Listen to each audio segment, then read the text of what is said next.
ओम नमः शिवाय। नमस्कार दोस्तों, आपके अपने चैनल प्योरिटी ऑफ लाइफ में मैं नीलम शुक्ला आपका बहुत बहुत स्वागत करती हूँ। दोस्तों, परिवर्तिनी एकादशी भाद्रपद मास की शुक्ल पक्ष की एकादशी को परिवर्तिनी एकादशी, पद्मा एकादशी, डोल ग्यारस या जल झूलनी एकादशी के नाम से जाना जाता है। इस एकादशी के बहुत सारे नाम हैं। इस एकादशी पर ऐसी मान्यता है कि भगवान श्री हरि विष्णु के वामन अवतार की पूजा करने से सभी प्रकार के पाप कर्मों से मुक्ति मिलती है और मन वांछित फल की प्राप्ति होती है। डोल ग्यारस के दिन मतलब परिवर्तिनी एकादशी के दिन भगवान श्री हरि विष्णु के वामन अवतार के साथ माँ लक्ष्मी की भी पूजा आराधना की जाती है और शास्त्रों के अनुसार आज के दिन भगवान श्री हरि विष्णु क्षीर सागर में शयन करते हुए करवट बदलते हैं। इसलिए इस एकादशी को परिवर्तिनी एकादशी के नाम से जाना जाता है या पार्श्व एकादशी के नाम से जाना जाता है। और आज के दिन भगवान श्री विष्णु के साथ माँ लक्ष्मी की आराधना भी जरूर करनी चाहिए। इससे किसी भी प्रकार की अगर आर्थिक तंगी से आप परेशान हैं, जैसे कि आप अगर कर्ज में घिरे हुए हों या फिर धन का आगमन नहीं होता है, धन का संचय नहीं हो पाता है, हमेशा घर में आर्थिक तंगी बनी रहती है, तो एकादशी के दिन, परिवर्तिनी एकादशी के दिन माँ लक्ष्मी के साथ श्री हरि विष्णु के वामन अवतार की पूजा आपको करनी चाहिए। इससे आपकी सभी प्रकार की आर्थिक तंगी से आपको छुटकारा मिल जाता है। तो आज की वीडियो में मैं आपसे बात करने वाली हूँ कि भाद्रपद मास की शुक्ल पक्ष की एकादशी, जिसे परिवर्तिनी एकादशी कहा जाता है, साल 2022 में कब है, एकादशी की तिथि कब प्रारंभ होगी, कब समाप्त होगी और हम व्रत कब धारण करेंगे, और परिवर्तिनी एकादशी व्रत में पारण का शुभ मुहूर्त क्या होगा, और आज के दिन हमें किस प्रकार से भगवान श्री विष्णु की पूजा आराधना करनी चाहिए, कौन से मंत्रों का जप करना चाहिए, किन नियमों का पालन करना चाहिए, कौन सी चीजें भगवान श्री विष्णु को अर्पित करनी चाहिए जिससे कि इस व्रत का संपूर्ण फल हमें प्राप्त हो, और जिस भी मनोकामना से हम ये व्रत धारण कर रहे हैं या बिना व्रत किए भी पूजा आराधना कर रहे हैं तो वो हमारी मनोकामना बहुत शीघ्र पूर्ण हो, इसके लिए आज विशेष क्या करना चाहिए, ये संपूर्ण जानकारी आपको आज की वीडियो में मैं शेयर करने वाली हूँ। तो वीडियो को पूरा ज़रूर देखिए और अगर आपको आज की वीडियो अच्छी लगे तो वीडियो को लाइक भी ज़रूर कीजिए, शेयर भी ज़रूर कीजिए फैमिली फ्रेंड्स के साथ। और अगर आप चैनल पर पहली बार आए हैं, अभी तक आपने चैनल को सब्सक्राइब नहीं किया है, तो आज की वीडियो अगर आपको अच्छी लगे तो चैनल को सब्सक्राइब जरूर कर लीजिए और बेल बटन को भी प्रेस कर लीजिए। तो इससे ये होगा कि इस चैनल पर जो नई वीडियो अपलोड होंगी उनकी नोटिफिकेशन आपको सही समय पर प्राप्त होगी। तो सबसे पहले बात करेंगे कि एकादशी की तिथि कब प्रारंभ हो रही है, कब समाप्त हो रही है और परिवर्तिनी एकादशी का व्रत हम किस दिन धारण करेंगे। देखिए, एकादशी की तिथि प्रारंभ होगी 6 सितंबर को सुबह 5:54 पर और एकादशी की तिथि समाप्त हो रही है 7 सितंबर को सुबह 3:04 पर। तो व्रत हमें कब धारण करना है? देखिए, एकादशी का व्रत इस बार मतलब परिवर्तिनी एकादशी का व्रत साल 2022 में 2 दिनों तक रखा जाएगा। कई भक्त 6 सितंबर 2022 मंगलवार के दिन परिवर्तिनी एकादशी का व्रत धारण करेंगे और कई भक्त 7 सितंबर 2022 बुधवार के दिन परिवर्तिनी एकादशी का व्रत धारण करेंगे। अब कई भक्तों का प्रश्न हो सकता है कि 7 सितंबर को सूर्योदय से पहले ही एकादशी की तिथि समाप्त हो जाएगी, तो 7 सितंबर को परिवर्तिनी एकादशी का व्रत किस प्रकार से रखा जा सकता है। देखिए, 7 सितंबर को द्वादशी तिथि होगी, पूरी तरह से सूर्योदय के बाद द्वादशी तिथि है, तो ऐसे में वामन द्वादशी का व्रत 7 सितंबर 2022 को रहेगा।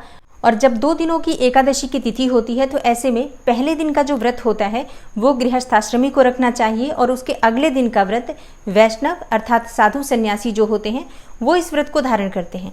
तो 6 सितंबर को जो व्रत है, 6 सितंबर 2022 मंगलवार के दिन गृहस्थाश्रमी अपना व्रत धारण करेंगे एकादशी का, और 7 सितंबर 2022 को वामन द्वादशी है, इस दिन वैष्णव साधु सन्यासी व्रत धारण करेंगे। और जो भक्त 6 सितंबर को मंगलवार के दिन एकादशी का व्रत धारण करेंगे वो 5 सितंबर को दशमी के नियम का पालन करेंगे। जैसे कि जो लोग एकादशी का व्रत करते हैं वो दशमी तिथि से ही नियम प्रारंभ करते हैं। दशमी तिथि के दिन शुद्ध सात्विक भोजन ग्रहण करते हैं, किसी भी प्रकार से तामसिक चीज़ों का सेवन दशमी तिथि के दिन नहीं करना चाहिए और सूर्यास्त से पहले ही भोजन करना चाहिए। सूर्यास्त के बाद आप अन्न का सेवन नहीं कर सकते, नमक का सेवन नहीं कर सकते। रात में अगर आप कुछ खाना चाहते हैं तो आप फल इत्यादि खा सकते हैं। और इसके साथ ही भूमि पर शयन करने का विधान शास्त्रों में बताया गया है, तो आप चाहें तो भूमि पर शयन कर सकते हैं। और एकादशी का व्रत करने वाले व्रती को दशमी तिथि के दिन पूर्ण रूप से ब्रह्मचर्य का पालन करना चाहिए। तो दशमी तिथि के ये सभी नियम हैं जिनका पालन आप 5 सितंबर को करेंगे अगर आप 6 सितंबर को एकादशी का व्रत कर रहे हैं तो। और जो भक्त 7 सितंबर को एकादशी का व्रत कर रहे हैं वो 6 सितंबर को दशमी के नियम का पालन करेंगे।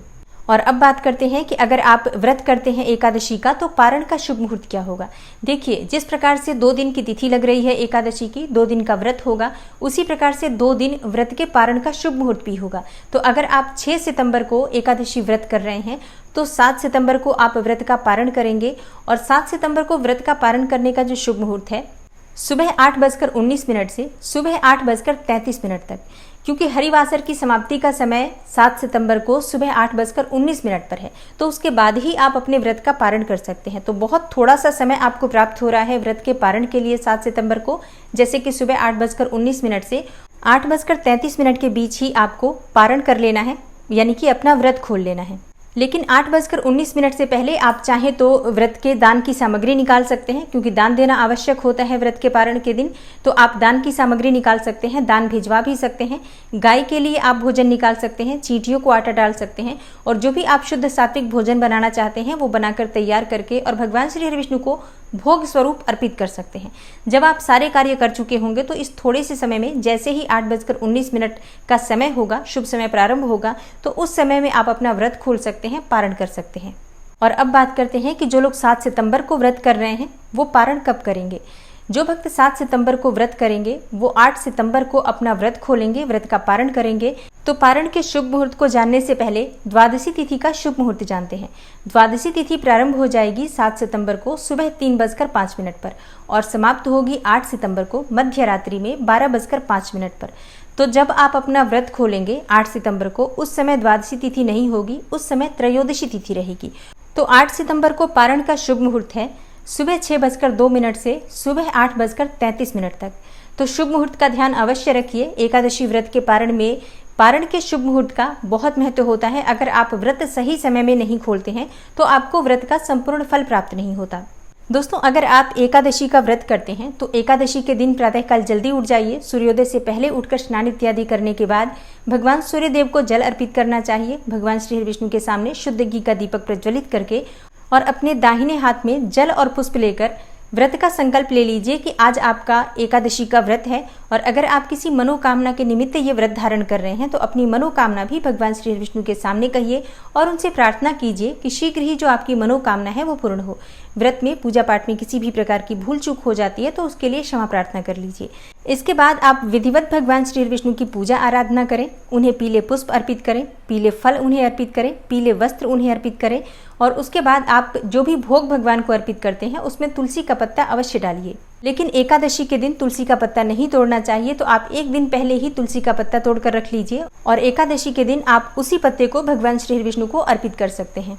दिन भर आप एकादशी का व्रत रहेंगे तो व्रत आप फलाहार के द्वारा रख सकते हैं, जैसे कि फल, जूस, दूध इत्यादि लेकर और फलों का रस लेकर आप व्रत कर सकते हैं। और उसके बाद शाम के समय विधिवत भगवान श्री विष्णु की पूजा आराधना कीजिए। संभव हो तो रात्रि जागरण करना चाहिए। एकादशी की रात्रि में जागरण करने से संपूर्ण फल प्राप्त होता है एकादशी का, और किसी भी प्रकार की आपकी कामना हो तो पूर्ण होती है। तो आज के दिन जितने भी समय संभव हो जागकर भगवान श्री विष्णु की पूजा करनी चाहिए और अगले दिन शुभ मुहूर्त में आपको अपना व्रत खोलना चाहिए, व्रत का पारण करना चाहिए। और अपने पारण से पहले किसी ब्राह्मण के निमित्त दान की सामग्री जरूर निकाल देनी चाहिए, या आप चाहें तो अपने घर में किसी ब्राह्मण को बुलाकर भोजन भी करा सकते हैं। तो आज की वीडियो में इतना ही। मिलती हूँ आपसे अगली वीडियो में, तब तक के लिए नमस्कार।